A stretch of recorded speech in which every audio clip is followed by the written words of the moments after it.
Como foi possível a tecnologia da humanidade avançar tão rapidamente? Talvez Steve Jobs estivesse recebendo informação além do reino físico. É possível que extraterrestres estejam, de algum modo, guiando certas pessoas para conduzi-las aos níveis mais altos de conhecimento? Parece que esses seres estão guiando a humanidade para uma nova era de tecnologia super avançada que, por fim, permitirá nos conectar com os cosmos. Em pontos específicos da história, os extraterrestres influenciaram certos indivíduos para permitir que a humanidade desse grandes saltos de progresso. E os teóricos sugerem que essa influência tenha continuado até os tempos modernos. Como evidência, eles apontam o visionário que impulsionou a revolução do microcomputador, Steve Jobs. São Francisco, Califórnia, 9 de janeiro de 2007. Feira anual da Apple, a Macworld Conference and Expo. Obrigado por terem vindo. No centro do frenesi midiático mundial, o cofundador e CEO da Apple, Steve Jobs, subiu ao palco para anunciar um novo produto revolucionário, o iPhone. O que nós queremos fazer é fabricar um produto avançado que é muito mais inteligente que qualquer outro aparelho móvel existente e super fácil de usar. E nós vamos chamá-lo de iPhone. Steve Jobs foi um dos maiores visionários do Vale do Silício. O objetivo que ele tinha era popularizar a informática. Muitas pessoas que trabalhavam com informática não pensavam em levá-la para o público em geral. E ele conseguiu entregar às mãos dos consumidores um aparelho que fosse usável, intuitivo, fácil de usar, fácil de entender e que fosse pequeno. A capacidade de acessar informações e de se comunicar com as pessoas é uma conquista tecnológica surpreendente. Nem dá para imaginar o que vai acontecer daqui a 30 anos. O que nós achamos que é tão avançado não vai ser tão avançado assim. No que diz respeito à simplicidade e beleza, ele fez algo simplesmente perfeito, eu acho. Steve Jobs e sua equipe de engenheiros na Apple aproveitaram a tecnologia que conectava a sociedade digitalmente e pôs todo o conhecimento do mundo literalmente nos dedos da humanidade. Mas as sementes desta revolução tecnológica foram plantadas em 1973, quando o universitário de 19 anos abandonou a faculdade. Jobs frequentava Reed College em Portland, Oregon, quando ele, junto com um dos primeiros funcionários da Apple, Daniel Kottke, tomou a decisão de que mudaria não só o curso de sua vida, mas, em última instância, o curso da humanidade.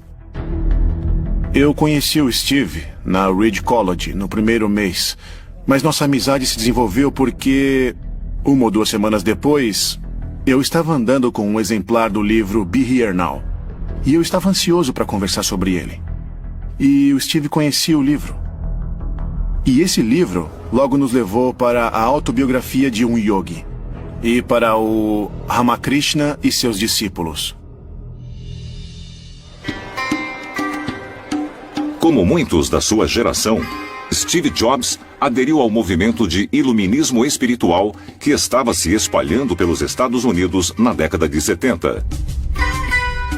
E de acordo com as pessoas mais próximas, ele não considerava isso um interesse passageiro, mas sim um chamado.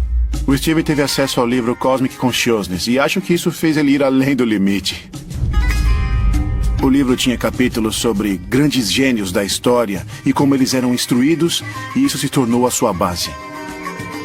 Foi assim que fomos para a Índia. Impulsionado pelo desejo de encontrar iluminação espiritual, Steve Jobs viajou para a Índia, acompanhado de Daniel. Alguns meses depois, juntos, eles descobriram um guru hindu conhecido como Haidakam Baba. Ele foi descoberto com mais ou menos a idade de 18 anos, fazendo yoga numa caverna. Mas existem lendas antigas sobre essa mesma figura que havia aparecido no século XIX. Haidakam Baba afirmava que não tinha mãe nem pai. Mas quem era essa pessoa que não se tem conhecimento sobre sua história antes dos 18 anos e dizem que surgiu do nada?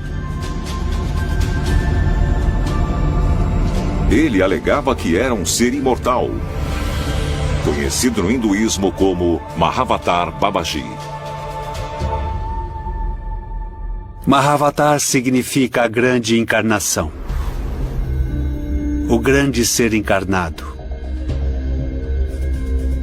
Mahavatar é eterno e ele pode aparecer a qualquer hora, em qualquer lugar, tomando a forma de outro ser humano.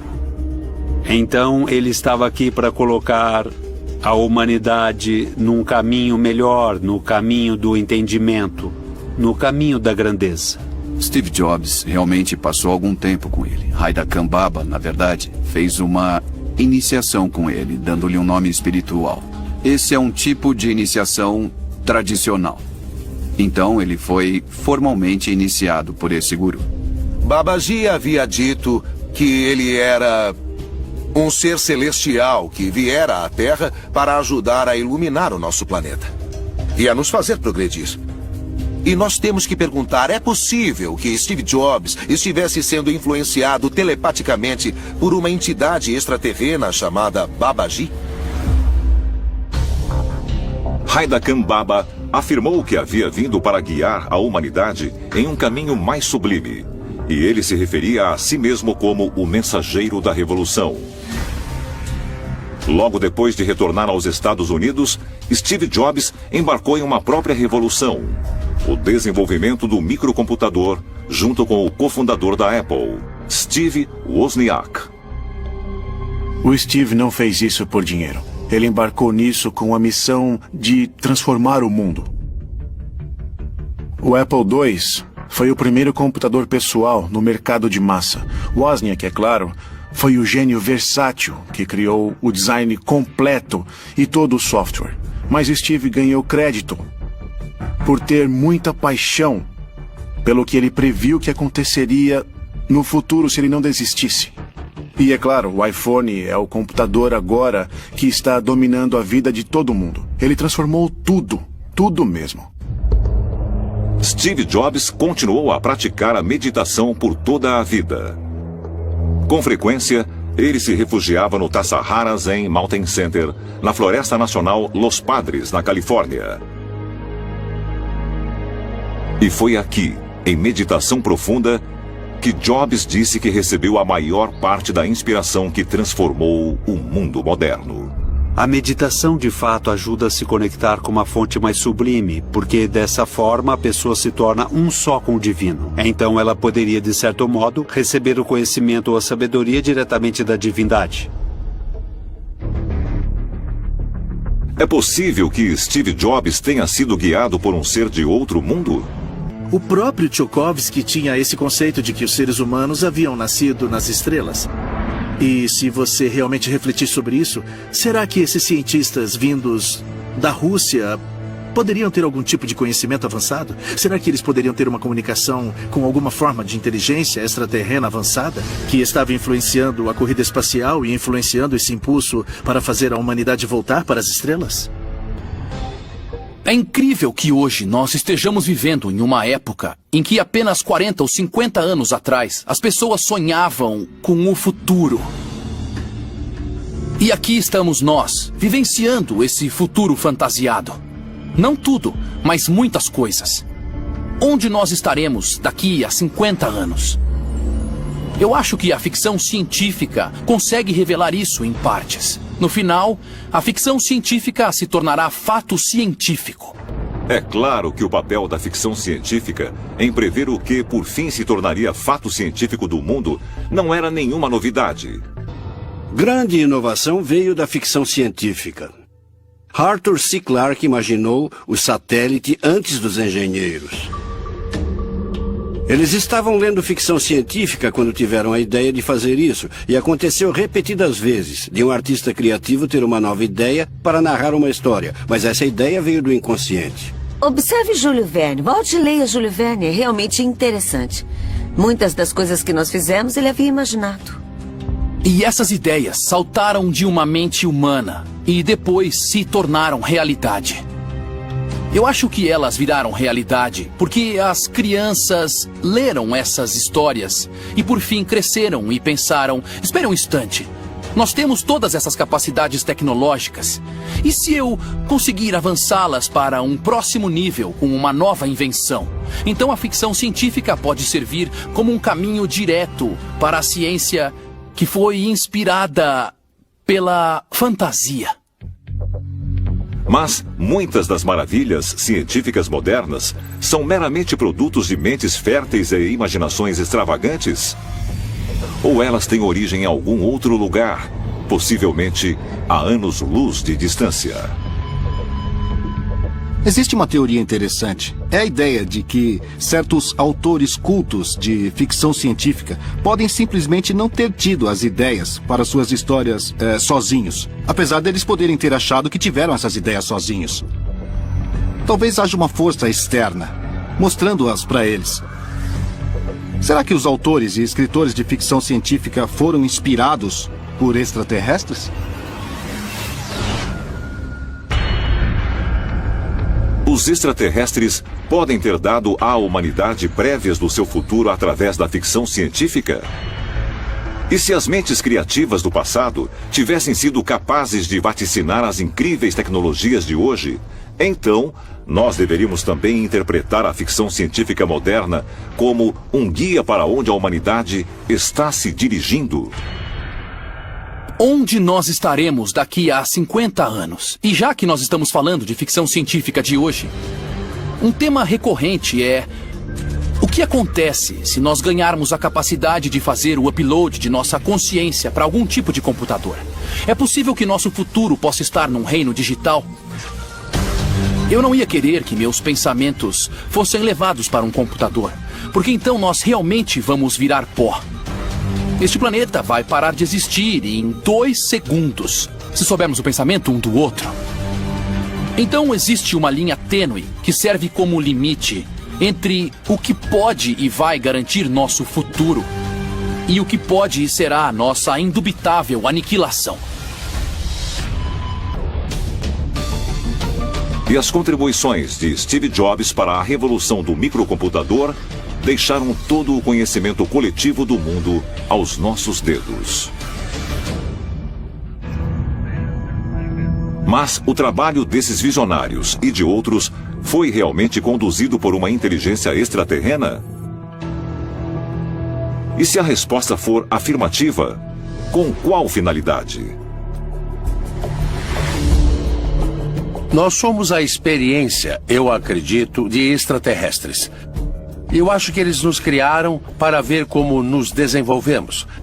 E eles provavelmente estão dizendo, puxa, veja esses humanos, veja como conseguem avançar rapidamente. E nós estamos aprimorando cada vez mais a tecnologia. Mas Elon Musk da Tesla e o físico Stephen Hawking avisaram que temos que ter cuidado com a inteligência artificial. Podemos ir longe demais. Eu concordo com eles. Precisamos tomar cuidado. Algo que também vem de muitas das literaturas de OVNIs dos anos 50 e 60 é que os extraterrestres estão supostamente entrando em contato com certas pessoas e avisando-as dos perigos do poder nuclear. E que o que estávamos fazendo com nossas armas atômicas era muito destrutivo e que nós poderíamos destruir nosso próprio planeta com essa tecnologia e que os próprios extraterrestres estavam preocupados com isso. Então, por vários motivos, nós devemos tomar muito cuidado com o uso que fazemos da nossa tecnologia. Existe um motivo pelo qual nós chegamos onde chegamos hoje.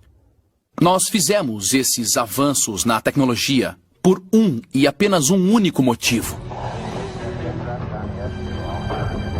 retornar às estrelas, porque é de onde nós viemos. E agora, a pergunta é, nós vamos concretizar nosso destino ou não? É possível que os maiores visionários da humanidade tenham inconscientemente posto em prática algum tipo de plano extraterrestre? Um plano com a intenção de preparar a humanidade para o derradeiro encontro físico? E se a resposta for afirmativa, isso significa que nosso futuro foi, de algum modo, pré-determinado? Ou nós estamos simplesmente recebendo as ferramentas para moldar nosso próprio destino? Talvez a resposta possa ser encontrada nas páginas de um livro de ficção científica na palma da nossa mão, dentro de um simples celular, ou da última tecnologia robótica. Ou talvez possa estar até mesmo bem diante de nós. É possível que os extraterrestres não queiram interferir diretamente em nossa sociedade, mas queiram nos conduzir dos bastidores. E mesmo que tenham de nos empurrar para certas direções, devemos sentir que nós mesmos estamos fazendo as coisas, mesmo que esteja havendo condução extraterrestre. Eles continuam se comunicando com humanos através de sonhos ou visões ou outros meios de comunicação indireta, para nos orientar, mas para dar esta orientação sem interferir materialmente. Será possível que tenham se retirado de nossa realidade porque devemos nos modernizar? Pode ser que o propósito seja nos dar a oportunidade de segui-los, sem sermos forçados. Porque se fôssemos forçados, simplesmente os veneraríamos como deuses e não aprenderíamos nada. Mas fazendo tudo nós mesmos, fazemos nosso caminho. De fato, fazemos nossa experiência ascensional e nos tornamos mais como eles no processo. Então isso vai ao encontro da ideia de que nós estamos num projeto em andamento de espécies extraterrestres e que eles estão nos observando e sempre nos observaram de longe. Porque, segundo as histórias da criação, nós somos seus descendentes. Então, se o conselho existir, eles estão aqui para observar sua criação. E nesse caso, isso foi um esforço para ajudar a humanidade e nos guiar para um futuro mais pacífico? Ou há outra meta inteiramente?